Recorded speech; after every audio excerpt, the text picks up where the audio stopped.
Bom dia! E dando continuidade à nossa leitura bíblica, hoje, dia 6 de fevereiro, quinto dia da nossa leitura, vamos estar lendo capítulo 16, 17 e 18. Se você chegou aqui pela metade, está vendo somente esse vídeo, estamos fazendo uma leitura do Novo Testamento em 90 dias.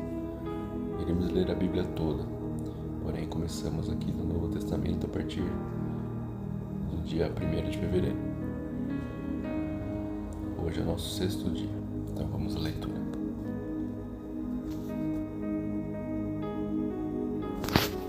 Mateus capítulo 16.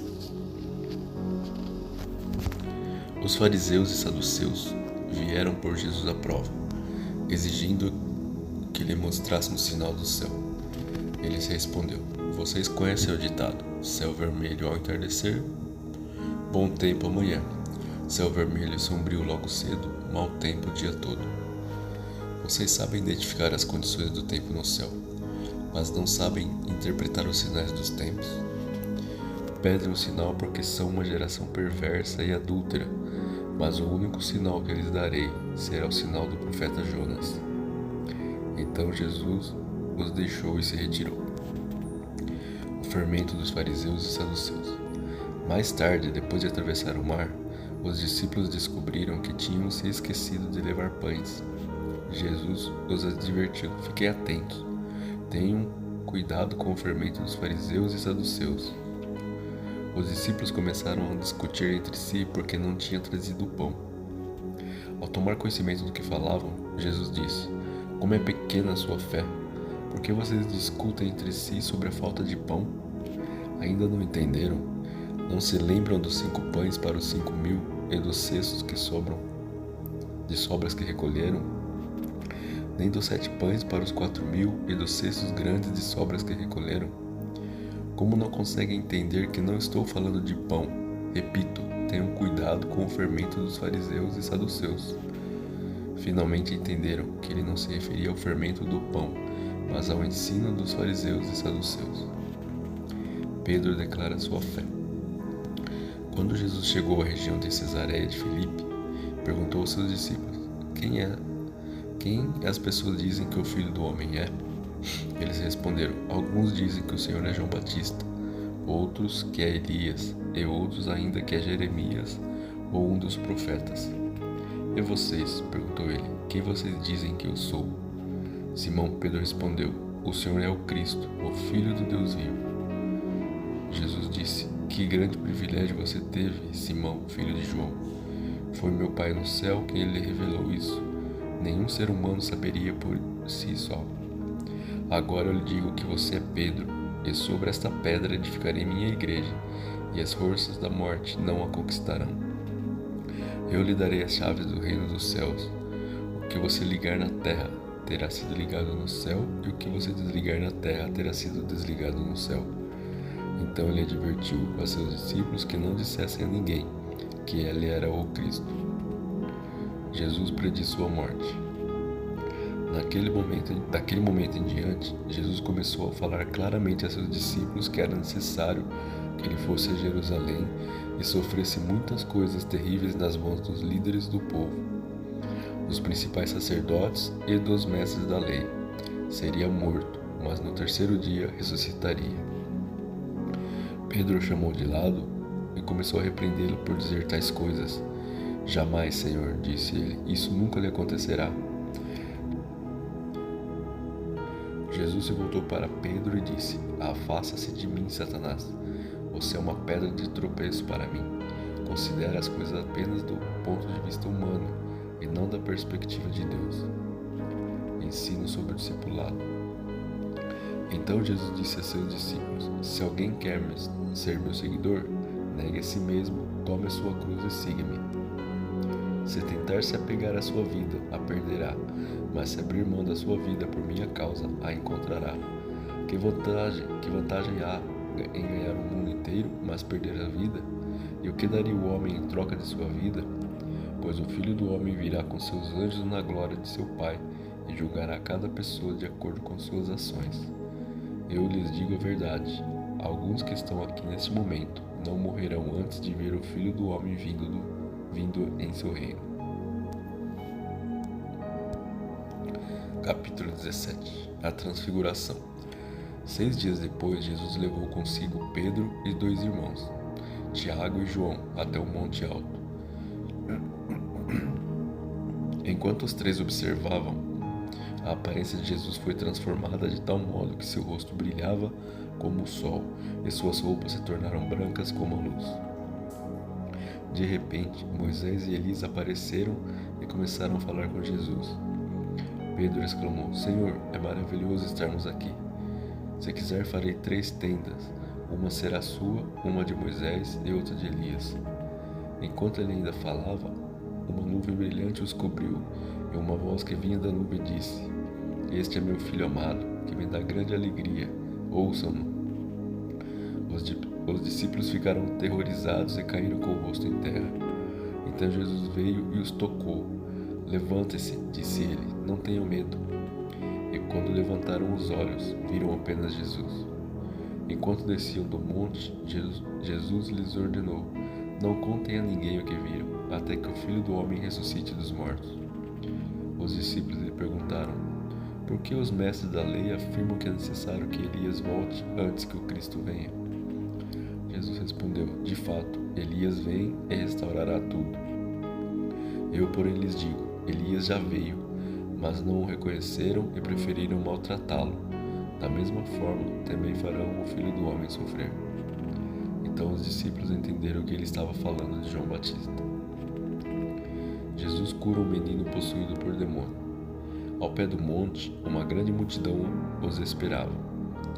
Um homem veio, ajoelhou-se diante de Jesus e disse: Senhor, tem misericórdia de meu filho. Ele tem convulsões e sofre terrivelmente. Muitas vezes cai no fogo ou na água. Eu o trouxe a seus discípulos, mas eles não puderam curá-lo. Jesus disse: Geração incrédula e corrompida, até quando estarei com vocês? Até quando terei de suportá-los? Tragam o menino para cá. Então Jesus repreendeu o demônio e ele saiu do menino, que ficou curado a partir daquele momento. Mais tarde, os discípulos perguntaram a Jesus em particular: Por que não conseguimos expulsar aquele demônio? Porque a sua fé é muito pequena, respondeu Jesus. Eu lhes digo a verdade: se tivessem fé, ainda que do tamanho de uma semente de mostarda, poderiam dizer a este monte: Mova-se daqui para lá, e ele se moveria.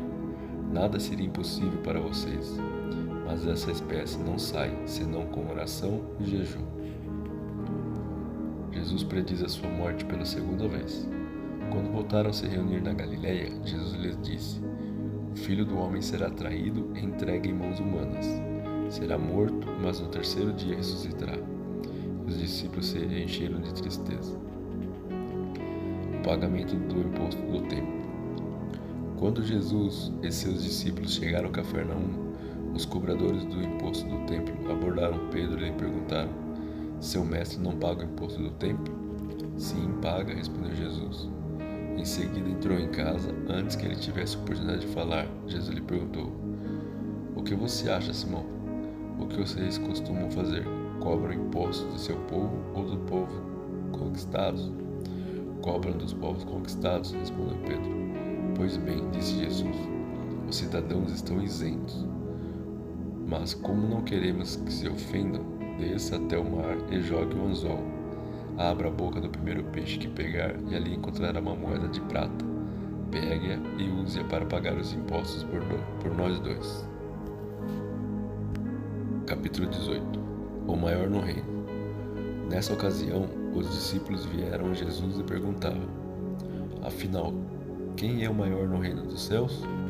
Então Jesus chamou uma criança pequena e a colocou no meio deles.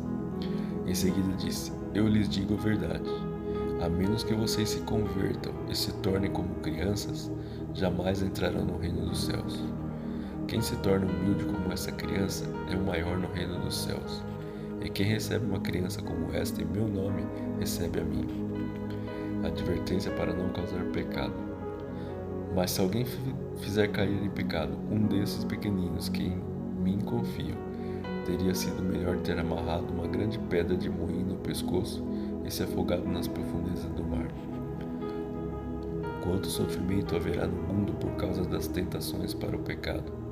Ainda que elas sejam inevitáveis, aquele que as provocará terá sofrimento ainda maior. Portanto, se a sua mão ou seu pé o faz pecar, corte-o e jogue-o fora. É melhor entrar na vida eterna com apenas uma das mãos ou apenas um dos pés do que ser lançado no fogo eterno com as duas mãos e os dois pés. E se seu olho o faz pecar, arranque-o e jogue-o fora. É melhor entrar na vida eterna com apenas um dos olhos que ser lançado no inferno de fogo com os dois olhos. Tome cuidado para não desprezar nenhum desses pequeninos, pois eu lhes digo que no céu os anjos deles estão sempre na presença de meu Pai Celestial.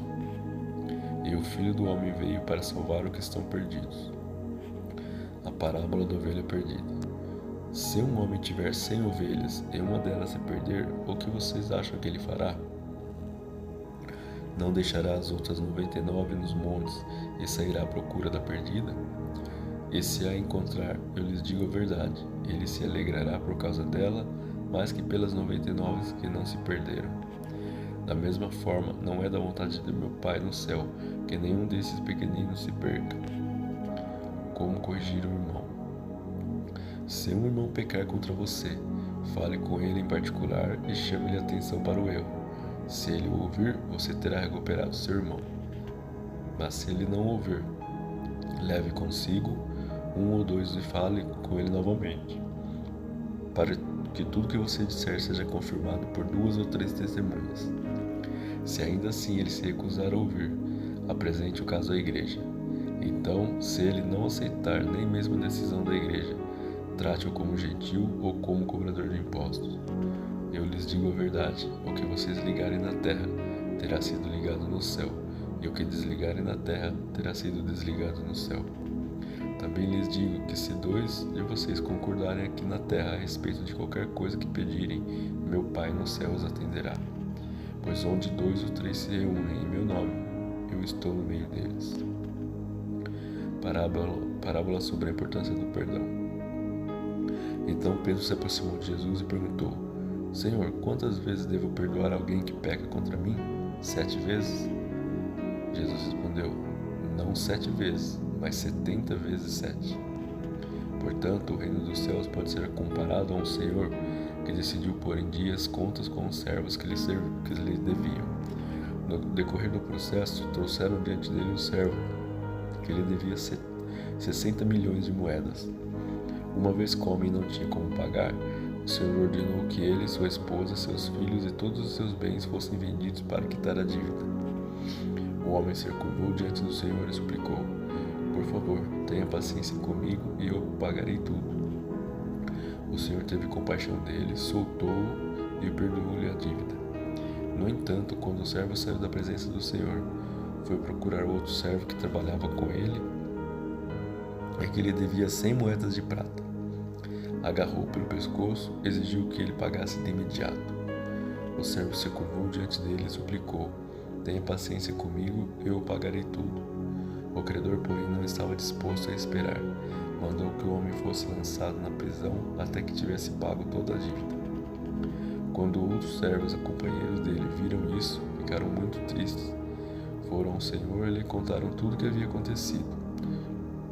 Então o Senhor chamou o homem cuja dívida ele havia perdoado e disse: Servo mau, eu perdoei sua imensa dívida porque você me implorou. Acaso não devia ter misericórdia de seu companheiro, como tive misericórdia de você? E irado, o Senhor mandou o homem à prisão para ser torturado até que ele pagasse toda a dívida. Assim também meu Pai Celestial fará com vocês, caso se recusem a perdoar de coração a seus irmãos.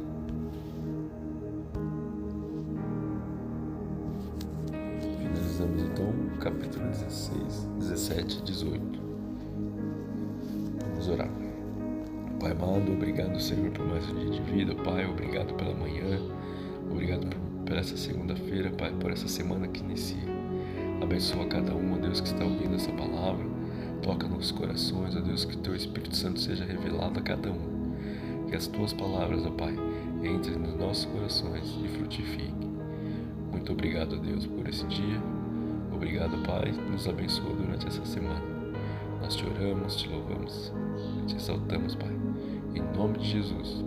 Obrigado, Pai. Amém.